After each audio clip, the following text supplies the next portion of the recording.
नमस्कार बच्चों। आज हम आपका फिजिक्स का टॉपिक सेकंड मानव नेत्र तथा रंग बिरंगा संसार इस टॉपिक को स्टार्ट करने जा रहे हैं। अ, वैसे आपकी साइंस की जो बुक है उसमें आपके तीनों सब्जेक्ट हो रहते हैं। साइंस में 3 पार्ट होते हैं, फिजिक्स, केमिस्ट्री और बायो। तो उसके हिसाब से अगर देखा जाए बुक के हिसाब से तो ये टॉपिक 11 है, लेसन 11 है। लेकिन फिजिक्स में अगर देखा जाए तो फिजिक्स के हिसाब से ये टॉपिक सेकंड है। तो कुछ भी हम लोग डाल सकते हैं लेसन में कि लेसन 2 या फिर लेसन 11। अगर बुक के हिसाब से डालना है तो लेसन 11 डाल देंगे। पूरा मतलब तीनों का मिला के अगर देखा जाए तो 11 है, और वैसे हम टॉपिक सेकंड डाल सकते हैं। तो टॉपिक का नेम है मानव नेत्र तथा रंग बिरंगा संसार। तो यहाँ पर सबसे पहले हम मानव नेत्र के बारे में ही जानेंगे। तो नेत्र केवल मानव के लिए ही नहीं, टॉपिक यहाँ पर हम मानव नेत्र ही पढ़ेंगे, लेकिन हम जानते हैं कि जो नेत्र है वो केवल मानव के लिए ही नहीं, जो हमारे जीव जंतु हैं उनके पास भी नेत्र होता है। और नेत्र जो है वो मनुष्य के लिए और जो हमारे आसपास जो भी जीव जंतु हैं उन सब के लिए एक प्रकृति की बहुमूल्य देन है। आज नेत्र के कारण ही हम अपने चारों ओर का जो एक संसार है, रंग बिरंगा संसार है, उसको देख सकते हैं। तो अगर नेत्र नहीं हो तो क्या ये संसार देखना संभव है? जिनके पास नेत्र नहीं होता है तो उनसे पूछ सकते हैं कि आंख या जो नेत्र है उसकी वैल्यू कितनी होती है। तो मानव नेत्र या केवल नेत्र अगर कहें, मानव नेत्र ना कहकर हम नेत्र अकेला कह रहे हैं, तो जो नेत्र है वो मनुष्य के लिए और सभी जीव जंतुओं के लिए प्रकृति की एक बहुमूल्य देन है। और यह लगभग फोटो कैमरे की भांति कार्य करता है। हम लोग देखते हैं, हम लोग कहीं घूमने जाते हैं, और जब हम लोग कहीं घूमने जाते हैं तो हम लोग देखते हैं कि हमने कहीं का दृश्य देखा। अब वहां का हमने जो दृश्य देख लिया, अब हम घर पर आकर एक क्या करते हैं कि उसके बारे में बताते हैं सबको कि हमने वहां पर ये देखा था, ये देखा था, इस तरह की चीज थी वहां पर। तो हम क्या करते हैं कि जब हम उसके बारे में चर्चा करने लगते हैं तो वो सारी चीजें हमारी आंखों के सामने आ जाती हैं। जिस तरह से हम कैमरे में फोटो खींच लेते हैं, कोई चीज हमें अच्छी लगी, हमने कैमरे में फोटो खींच ली, उसके बाद वो फोटो क्या होता है कि हम क्या करते हैं, बहुत सारे लोगों को दिखाते हैं। इसी तरह से हमारी आंखों में क्या होता है कि कोई भी वस्तु की फोटो खिंच जाती है। लेकिन जो हमारी आंखों में फोटो खिंच जाती है वस्तु की, वो केवल हम अपने आप ही देख सकते हैं। हम कहीं पर भी जाएंगे, अगर वो हमने दृश्य देखा है उसके बारे में अगर कहीं बात करेंगे तो वो सारा दृश्य हमारी आंखों के सामने आ जाता है। बस अंतर इतना होता है कि वो हम सारे लोगों को नहीं दिखा सकते, हम खुद स्वयं देख सकते हैं। उसकी चर्चा चाहे हम 1 साल बाद भी करें तब भी वो हमारी आंखों के सामने पूरा दृश्य आ जाता है। तो इसलिए हम कह सकते हैं कि नेत्र जो है वो लगभग फोटो कैमरे की भांति कार्य करता है। इसके बाद मानव नेत्र के अगर बारे में हम चर्चा करें तो हम देखेंगे कि नेत्र जो होता है वो पूरा एक खोखले गोले के समान होता है। यहाँ मानव नेत्र का चित्र भी देख रहे हैं, तो इस तरह से पूरा नेत्र की संरचना होती है। पूरा एक नेत्र खोखले गोले के समान होता है, लेकिन हमें नेत्र का बहुत छोटा सा भाग ही बाहर दिखाई देता है। आप स्क्रीन पे देख सकते हैं कि कितना सा भाग हमें बाहर दिखाई देता है आँख का। तो आँख का जो होता है वो हमें बहुत छोटा सा भाग ही बाहर दिखाई देता है। पूरा भाग जो होता है, ज्यादातर जो भाग होता है वो आँख के अंदर दबा हुआ होता है, वो भाग हमें दिखाई नहीं देता है। तो जो नेत्र होता है वो एक खोखले गोले के समान होता है, और वह एक बाहर से एक श्वेत परत से ढका रहता है। हम लोग अपनी आंखों में देखते हैं कि हमें अपनी आंखों में श्वेत परत दिखाई देती है।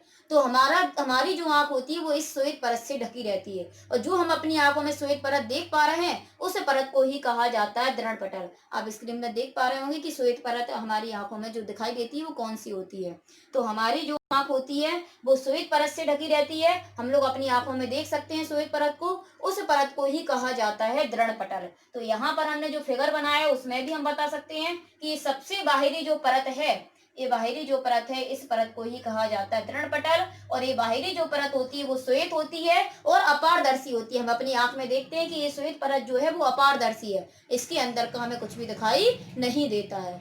पारदर्शी मतलब यही तो होता है। तो मनुष्य का नेत्र एक खोखले गोले के समान होता है। यहाँ पर हम देख रहे हैं कि जो नेत्र है वो गोले के समान है, खोखले गोले के समान, जो बाहर से एक श्वेत व अपारदर्शी परत से ढका रहता है। इस परत को कहते हैं दृढ़ पटल।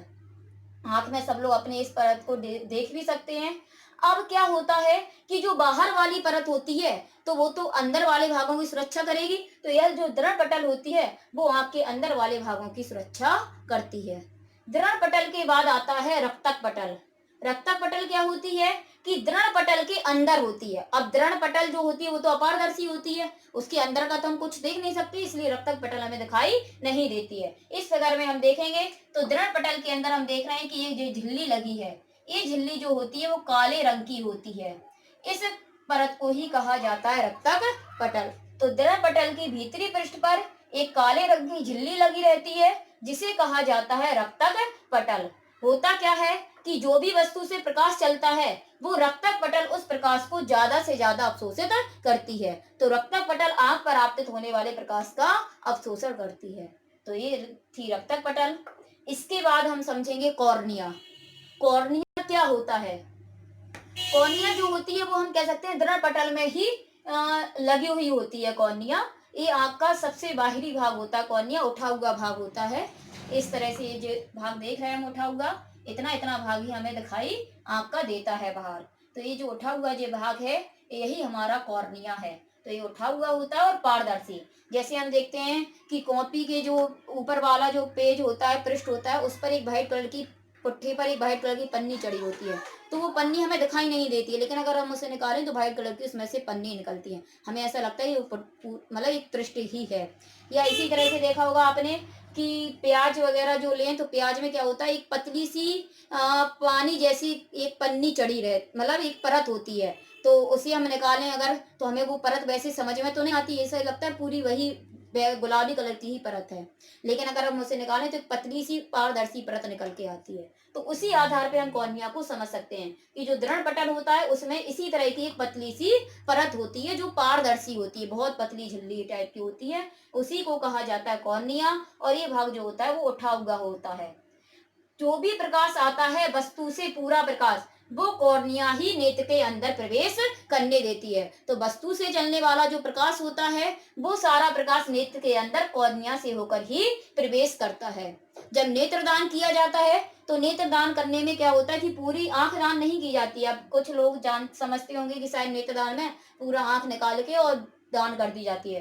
तो नेत्रदान जब किया जाता है तो पूरी आंख को दान नहीं किया जाता है, ये जो कॉर्निया होती है उसी को दान किया जाता है। तो ये था कॉर्निया कि नेत्र का जो सबसे आगे वाला भाग होता है वो उभरा हुआ और पारदर्शी होता है। यही, और जो वस्तु से चलने वाला प्रकाश है वो इसी भाग से मतलब कॉर्निया से होकर ही नेत्र के अंदर प्रवेश करता है। कॉर्निया के बाद आता है परितारका या आइरस। इसे भी हम लोग समझेंगे और इसे हम अपनी आंखों में देख सकते हैं। हम देखते हैं कि हम लोग कहते हैं किसी की आंख कंजी है, किसी की भूरी आंख है, किसी के में हल्का ब्राउन सा कलर होता है, किसी की हल्की ब्लू कलर की आंख होती है, किसी की एकदम ब्लैक कलर की आंख होती है। तो जो कलर अलग अलग आंखों का होता है वो उसका परितारका ही होता है। मतलब परितारका जो होती है वो एक रंगीन पर्दा होता है।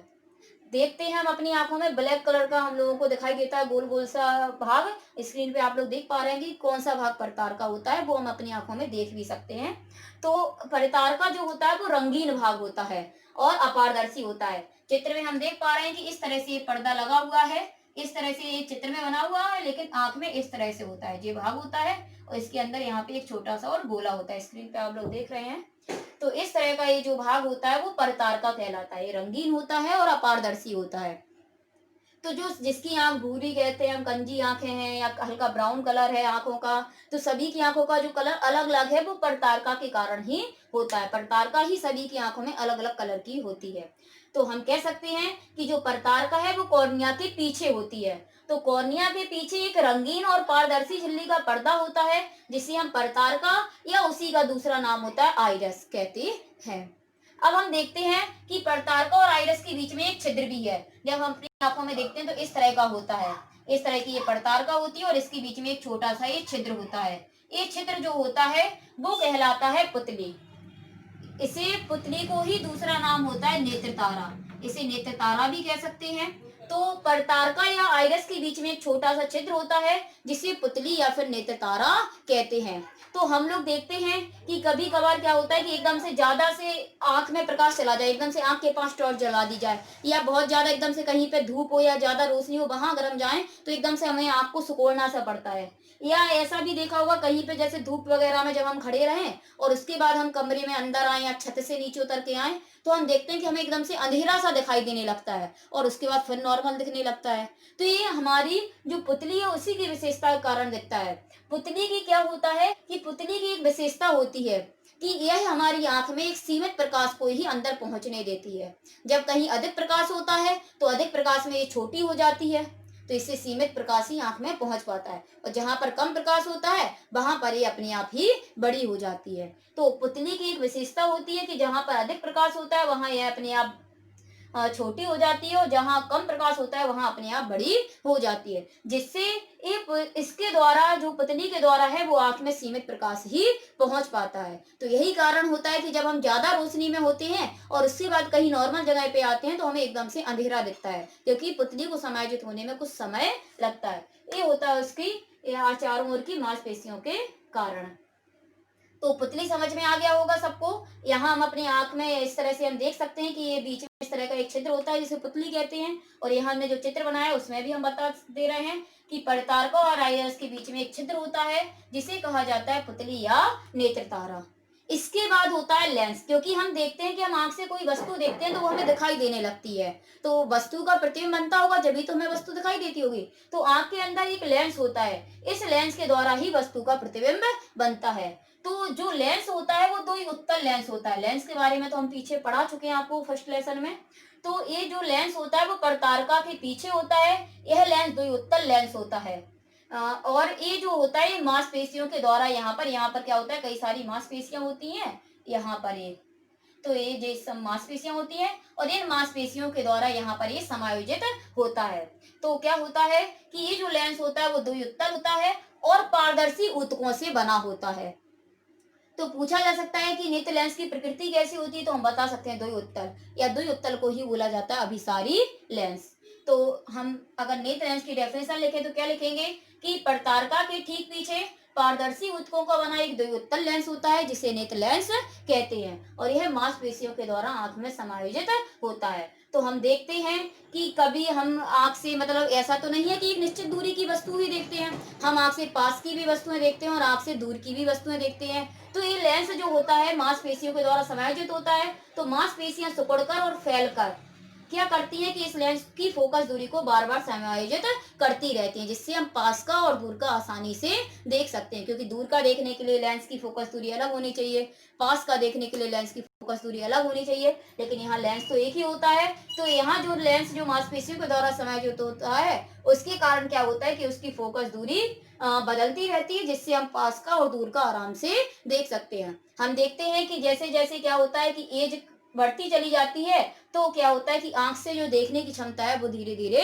कम होने लगती है। क्या होता है कि जो मांसपेशियां हैं वो हमारी कमजोर पड़ने लगती है, तो उस तरह से वो जल्दी से समायोजित नहीं हो पाती है, इसलिए हम आसानी से पास या दूर का नहीं देख सकते हैं। तो ये तो हो गया लेंस।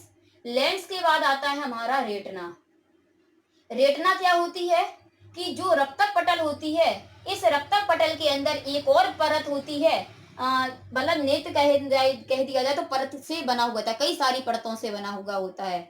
जैसे हम कहें प्याज, जैसे प्याज में देखते हैं कई परतों के अंदर परत होती है, ऐसी नेत्र होता है कि उसमें कई परतों के अंदर परत होती है। तो रक्तक पटल के अंदर एक और परत होती है, यह परत नेत्र के सबसे अंदर होती है। हम कह सकते हैं कि ये रक्तक पटल के अंदर है, या फिर कह सकते हैं नेत्र के सबसे अंदर है। तो इसको ही कहा जाता है रेटना।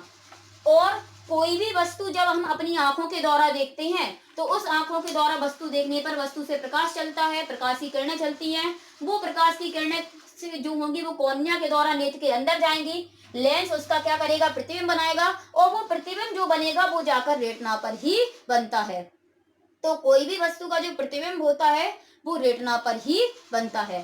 तो हम कह सकते हैं कि रक्तक पटल के नीचे और नेत्र के सबसे अंदर मतलब एक झिल्ली होती है जो रेटना कहते हैं, रेटना पर ही वस्तु का प्रतिबिंब बनता है। रेटना पर वस्तु का वास्तविक और उल्टा प्रतिबिंब बन जाता है। कोई भी वस्तु से जब किरणें चलती हैं तो वो जाकर रेटना पर ही मिलती हैं, और रेटना पर वस्तु का वास्तविक और उल्टा प्रतिबिंब बनता है। इसके बाद क्या होता है कि रेटना के बीचों बीच में एक पीला भाग होता है, यहाँ पर एक पीला भाग होता है। अगर यहाँ पर जो प्रतिबिंब बनता है वो सबसे अधिक स्पष्ट दिखाई देता है, इस बिंदु को कहा जाता है पीत बिंदु। इसके बाद आता है नेत्रोध। तो नेत्रोध क्या होता है कि कॉर्निया और लेंस के बीच में कुछ खाली भाग होता है, इस भाग को नेत्रोध कहते हैं। और इसमें क्या होता है कि जल के समान एक नमकीन द्रव भरा होता है, जिसे कहा जाता है जलीय द्रव। इसमें एक द्रव भरा होता है। इसके बाद आता है काचाप कच्छ। तो काचाप कच्छ क्या होता है, लेंस और रेटिना के बीच का एक भाग होता है। लेंस और रेटिना के बीच का जो भाग होता है वो काचाप कच्छ कहलाता है, और इसमें उच्च अपवर्तनांक वाला द्रव भरा होता है, इसे काचाप द्रव कहते हैं। अंध बिंदु।